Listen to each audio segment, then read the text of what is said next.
Sofrer com dor, todo mundo vai em algum momento da vida, ou em alguns momentos da vida. E eu acho que o profissional da saúde que sabe fazer essa gestão da dor, seja durante o seu tratamento, durante intrasessão, ou ensinar o paciente a fazer a gestão dele no dia a dia, é basicamente a coisa mais importante que a gente pode fazer pelo nosso paciente. Porque isso entra muito na nossa conversa aqui, sempre, dos episódios, questão de mudança de hábitos. O objetivo desses vídeos foi principalmente explicar para as pessoas que o profissional, durante a sessão, durante o tratamento, ele consegue fazer essa gestão da dor. O que eu vi muito durante a minha carreira foram profissionais que achavam até, de certa forma, divertido o fato, traziam isso como uma coisa, não estou falando de uma forma negativa, mas traziam na fala, junto com o paciente, a coisa de a sessão ser uma tortura.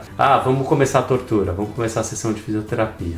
São falas perigosas um pouco, na minha opinião. Então é dentro desse aspecto que eu quero trazer a discussão, primeira discussão, porque quando a gente pensa numa sessão de tratamento, onde a pessoa está se tratando, e ela já vem com essa ideia, mesmo que seja uma brincadeira, de que vai ser uma sessão de tortura, eu já vejo isso como um primeiro ponto muito negativo. A forma como a pessoa enxerga a minha sessão. Eu quero que a pessoa enxergue a minha sessão como um processo de cura, um processo que está trazendo um crescimento para ela. A última coisa que eu quero é que ela me veja como um carrasco, como alguém que vai trazer sofrimento para ela. Tem uma outra fala que vem muito durante a fisioterapia, que é assim, nossa, isso aqui é mágica que você está fazendo, que é pro outro lado, é para exaltar um lado teoricamente positivo. E eu também não gosto dessa fala pro profissional da área da saúde, porque não é mágica, é estudo, a gente está se fazendo ciência e a gente está aplicando técnicas que a gente tem um nível de confiabilidade para que aquilo dê resultado no tratamento. E então a gente sabe o que a gente está fazendo, porque o que é a mágica? É uma brincadeira. É uma ilusão. É uma ilusão.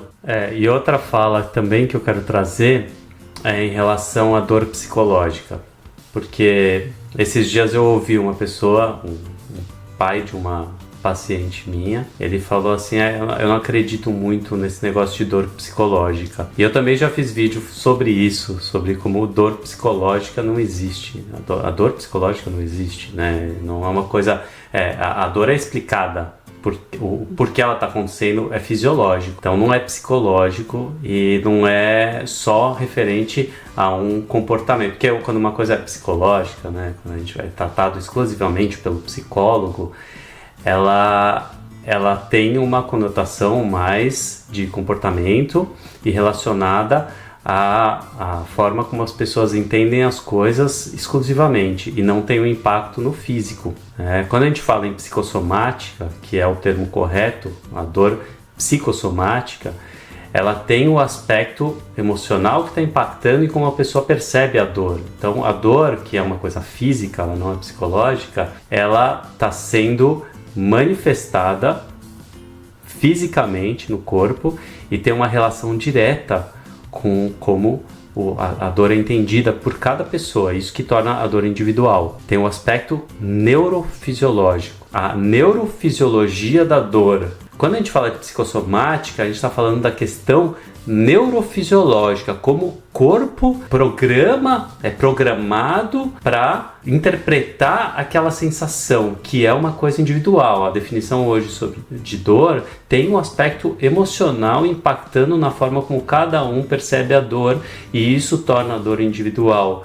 Então não é psicológica, é neurofisiológica. Para aprofundar um pouco mais, é um dos aspectos da dor. É um dos, exato. Mas somado à questão bio e social. Então aí é o aspecto que a gente fala biopsicossocial da dor ou da doença, que é o que a gente trabalha nos nossos pacientes, né? Entender a questão física, psíquica e de comportamento da dor, né? Que a gente fala, o biopsicossocial sempre é um palavrão para quem escuta, mas é isso. Com o tempo, né, à medida que ela se torna crônica, ela vai remodelando o tecido e tornando efetivamente física, né? Não só neural, mas física no tecido-alvo também. Então, você tem acúmulo de rigidez no tecido, de fibrose, né, de cicatrizes, que esse tecido está sendo agredido, diminui a vascularização para o tecido, então você tem efetivamente com o tempo uma remodelação do tecido alvo da dor. E trazer então um pouco dos comentários, né? Não vou ler especificamente nenhum comentário, mas de uma forma geral a gente percebeu que os comentários naquele vídeo foram muito relacionados ao que as pessoas sentem durante a sessão, né? Eu estou fazendo fisioterapia e eu sinto dor. A questão inicial do vídeo, né, o título do vídeo é normal, era uma pergunta, né? É normal sentir dor na fisioterapia? E é justamente isso que eu queria trazer para a discussão, que não é que não é normal sentir dor durante a sessão de fisioterapia, porque se você está com uma doença, se você está com uma fratura, com fixadores externos, né, você rompeu um ligamento, fez uma cirurgia, naturalmente que a reabilitação é um pouco dolorosa, para alguns mais, para outros menos. Porque aí entra essa questão de como cada um passa pelo processo. Não é que a pessoa não pode sentir dor na sessão de fisioterapia. O profissional que está atuando durante a sessão pode fazer a gestão dessa dor. Ele pode trabalhar com níveis mínimos de dor, onde para ganhar uma amplitude articular, para dobrar um joelho, por exemplo, num pós-cirúrgico de ligamento cruzado anterior, que é muito comum na nossa prática, pelo menos eu atendi muitos pacientes na minha vida de reconstrução de cruzado anterior, que é um ligamento que rompe normalmente em jogadores de futebol, jogadores de handebol. Então no Brasil, no joelho. No meio do joelho, é um ligamento que quando o atleta vai lá e torce o joelho pode se romper, dependendo como acontece essa torção. Então eu atendi muitos pacientes que alguns deles apresentaram muita dor na reabilitação e outros menos dor, porque aí é a percepção e o estado físico de cada um naquele momento. Mas a minha responsabilidade era tornar a sessão o mais confortável possível. Então a velocidade com que eu vou dobrar esse joelho, a forma como eu vou lidar com os tecidos que estão em volta desse joelho vão minimizar a sensação de dor. Então eu vou dar um exemplo aqui. Eu tive uma cirurgia que eu assisti de um paciente há muitos anos atrás e a cirurgia se prolongou muito.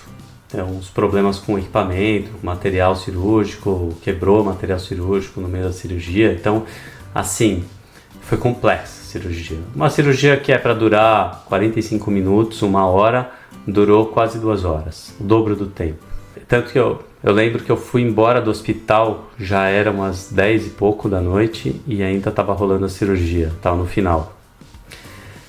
A conclusão que as pessoas estavam lá, tiveram na hora lá, o médico, o outro fisioterapeuta que estava comigo, esse paciente vai ser complicado no pós-cirúrgico. E ele vai apresentar bastante dor, porque foi uma cirurgia prolongada, tiveram que soltar o garrote, que é o que limita o sangue que está indo para o joelho para não ficar apresentando hemorragia durante a cirurgia. Então você tem que liberar o garrote, esperar um pouco, voltar a fazer o garrote. É um processo mais longo e que acaba gerando mais fibrose no pós-cirúrgico, acaba gerando mais inflamação. E o paciente chegou na primeira semana e começou a passar comigo. Por acaso, esse paciente vinha todas as sessões e passava comigo. Primeira semana, assim, no estado emocional destruído, assim, mal-humorado, sentindo muita dor. E eu fui fazendo essa gestão da dor. Então, o que eu ia fazer com esse paciente? O paciente que está extremamente alterado de humor, eu vou lá tentar dobrar o joelho dele com tudo, fazer a sessão virar uma tortura, como eu estava falando? Não, eu vou fazer a gestão da dor. Então eu fui soltando um pouquinho os tecidos, drenando, fazendo uma drenagem para drenar o joelho dele, para facilitar. Quando você drena, quando o joelho está menos inchado, é mais fácil de dobrar, faz um gelo, faz terapia manual, vai ajudando no processo de cicatrização. E isso foi fazendo com que a sessão fosse o mínimo dolorosa possível para ele. Então ele sentia dor durante a sessão. Ele estava muito mal-humorado durante a primeira semana. E eu percebi que ia ser um paciente bem complicado.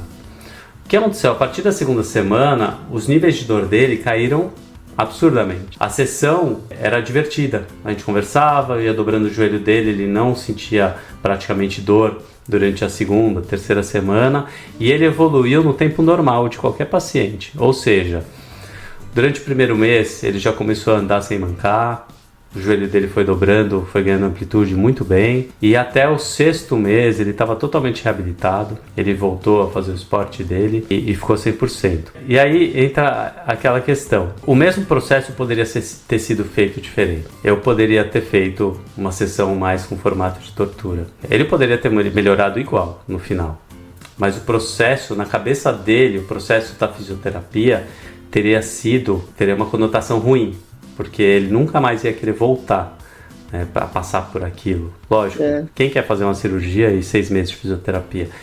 Mas na cabeça dele, não foi um processo ruim.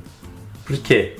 Que é aquele negócio de enxergar a doença, o momento que você está passando como um momento de crescimento, de que você tem um aprendizado ali, e passar pelo processo, efetivamente. E foi muito legal, porque no final ele ficou super agradecido por todo o processo.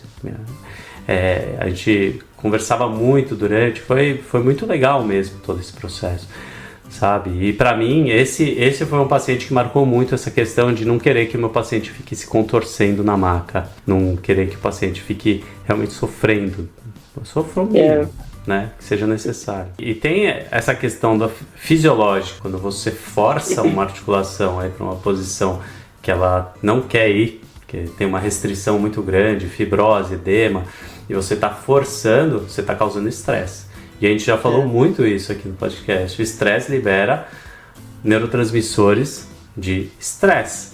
E esses neurotransmissores são extremamente inflamatórios. Então, se você está com uma pessoa lá no pós-cirúrgico, com o joelho inchado, e você está fazendo ela liberar adrenalina, cortisol, um monte de neurotransmissores e hormônios que vão fazer com que o corpo dela inflame ainda mais. E o tecido alvo lá, do joelho no caso, vai ser o mais atingido pelo processo. E tem uma outra questão, as fáscias, o tecido conjuntivo, né, que é um tecido fibroso, que está em todo o nosso corpo, envolvendo todos os nossos músculos, nossos órgãos. Quando ele é estirado mais do que ele gostaria, mais do que ele pode, e ele percebe dor, é exatamente a resposta a esse processo de dor é aumentar a produção de colágeno para deixar o tecido mais rígido. É essa reação de proteção do tecido.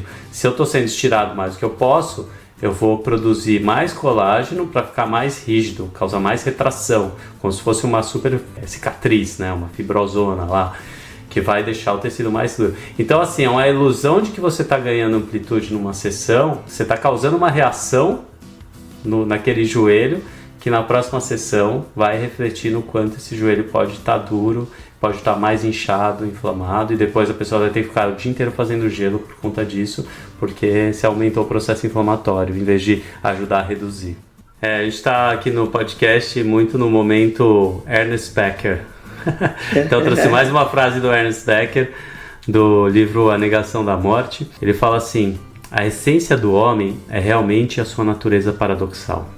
O fato de ele ser metade animal e metade simbólico. Só para trazer a reflexão de que o que a gente sente, a forma como os sintomas se apresentam no nosso corpo, é muito simbólico, né? Essa frase dele me trouxe muito isso que a gente fala sobre a psicossomática, sobre a representação da dor para cada pessoa.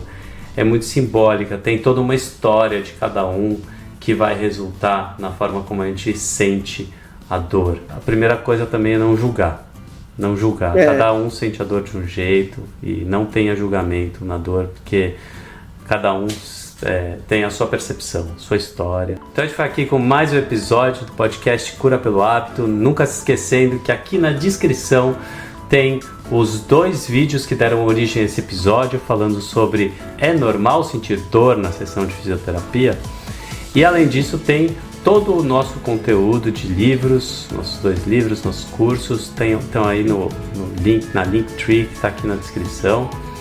E a gente fica por aqui, né, Rafa?